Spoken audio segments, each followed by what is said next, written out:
এটা হলো আমার পার্ট 3। এখন আমরা চলে এসেছি ভয়ঙ্কর জায়গায় গাইস। রাত্রে দেখো আপনারা এটা এখানে। চলো তোমাদের একটা জিনিস দেখাতে যাচ্ছে আমরা। কেউ যাই দেখুন গাইস। আর এইটা আমি গাইস। গাইস এখানে একটা মহিলা এখানে একটা গলায় দড়ি দিয়েছিল সামনের গাছটাই। চলো আমরা গাছটাকে দেখাচ্ছি তোমাদের। এখানে কিন্তু গাইস আমরা কাছে যাওয়ার চেষ্টা করছি, কেউ যায় না কাছে, কোনো ভয় নেই। সামনে কটা গাড়ি আছে গাইস।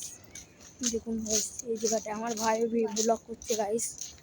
এটা সিরিয়াসলি গাইস, এটার ঘটনা হলো আজ থেকে 1 বছর আগে দিল্লি। এই দেখুন গাইস, এই গাছটাই গাইস। দেখুন গাইস এই গাছটাই মাঝখানে একটা মহিলা আত্মহত্যা করেছিল গাইস। এখানে কিন্তু কেউ আসে না, শুধু এই দেখুন গাইস এই গাছটাই শুধু আমরা এসেছি তোমাদেরকে দেখানোর জন্য।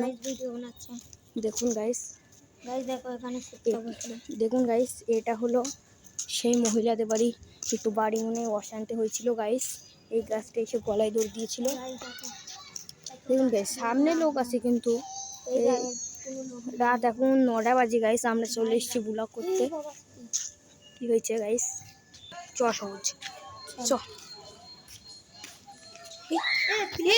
দেখুন গাইস সামনে বাঙালি বস্তি, ওটা কোনো হিন্দি নেই ওই জন্য বলা হয় বাঙালি বস্তি গাইস। আমরা যাবো এখন বাঙালি বস্তি দিয়ে, ওই জন্য ক্যামেরা অফ করে রাখবো।